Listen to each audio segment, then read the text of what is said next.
At 12, Meryl Streep wasn't exactly killing it in the looks department, but she wasn't exactly a kid either. Rockin' those cat-eye glasses and a neck-length perm, she gave off serious middle-aged secretary vibes. Some of the kids at school straight up mistook her for a teacher.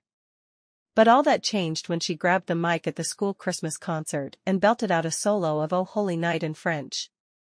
The crowd lost it, and even her own parents were shook. Where had Meryl been hiding her mad singing skills? Fast forward to age 14, and Streep decided it was time for a glow-up. Braces came off, glasses were swapped for contacts, and she went ham with the lemon juice and peroxide until her hair was blingin' like gold. Turns out, beauty was the name of the game, and Streep was playin' to win. She later admitted, "I studied the character I imagined I wanted to be, that of the generically pretty high school girl." She even switched up her vibe to match what dudes were into, ditching her bossy attitude for a more laid-back, agreeable demeanor. But her girl squad wasn't buying it, they saw right through her act. Still, Streep was a master at faking it till she made it. "I worked harder on this characterization, really, than anyone that I think I've ever done since," she said. And her efforts paid off big time. She landed a spot on the cheerleading squad and even snagged the title of homecoming queen. And as if that wasn't enough, she managed to steal the heart of the football star, who already had a girlfriend. Talk about a power move. But amidst all the high school drama, Streep found her happy place on the school stage, where she discovered the joy of singing and dancing, and let's be real, basked in all the love and attention. Fast forward again to Yale Drama School, and Streep was still slaying the game. Her classmates were shook by her mad skills, she could outdo em in just about everything. She danced, she swam like a boss, and she could whip up a mean soufflé with Gruyere cheese. Even in class exercises, Streep was next level. In one improv session, she had her classmates shook with her creativity, coming up with a million ideas while they were still stuck on one. And in another exercise where they had to communicate without using their faces, she had em all beat with her out-of-the-box thinking. By the time she graduated, Streep had become the ultimate triple threat, talented, fearless, and totally unforgettable. And as she went on to conquer Hollywood, she proved that with a little hustle and a whole lot of heart, anything is possible. So, Haas, our drama teacher, decides we're gonna shake things up with Chekhov's Three Sisters. But get this, he throws in some wild twists. We gotta pick character names from a hat, no matter the gender. So, Meryl pulls Masha, the middle sister. Then, in our scenes, we gotta talk in numbers or repeat a single word over and over. It's all about diving deep into the poetry, you know? Then there's Alan Rosenberg, playing Saliani, the macho army dude. Dude goes on about how women's philosophizing leads to nothing. Masha ain't having it, and Meryl's all about throwing what at him like a barrage of darts. What? What?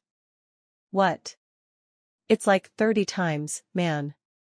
And Alan's just shrinking into the floor. But here's the kicker, Rosenberg's falling hard for Meryl. He's not taking Haas's game seriously, and Meryl's kinda vibin' with his bad boy attitude. They even ditch classes to hit up Nixon's inauguration protest in Washington. The faculty's onto her, though. Meanwhile, our Three Sisters gig hits its peak with a 3-hour presentation. Picture this, Meryl's chilling on a sofa as Masha, reading a book. But then, she starts humping the sofa, and suddenly, we all see Masha in a whole new light. It's like Meryl's on another level, making bolder moves than the rest of us. By spring, we're all calling ourselves the Meryl Streep class, but then Haas goes and drops a bomb, he puts her on probation. We're all like, what the heck, man? It's like, we name ourselves after Meryl, and then Haas goes and does this shady move? Total buzzkill. Rosenberg sweating bullets, thinking it's 'cause Meryl's spending too much time with him. But for real, it's like Haas doesn't get Meryl's genius. He's all like, she's not pushing herself hard enough. But come on, who's working harder than her? Even the staff's baffled. Haas straight up says he doesn't trust Meryl's talent. It's like complaining the Empire State Building blocks the sun, you feel? And then Meryl starts questioning everything. Like, why should the audience know who you are the moment you walk into a room? Half of them should be in total disagreement when you leave, right? It's like Haas just doesn't get Meryl's genius. Meryl's suddenly the drama school's problem child, but instead of folding, she dives deep into her acting. We're all grinding on Gorky's The Lower Depths, a grim tale set in some Russian dive for the down and out. And let me tell ya, the upperclassmen are eyeing us like they're waiting for a train wreck. Everyone's like, these newbies suck, man. And that cute chick? She's trash. And that cute chick they're dissing? Yeah, that's Meryl, playing the keeper's wife. In Act 3, she flips her lid and straight up attacks her own sister, tossing her down the stairs and scorching her with hot water.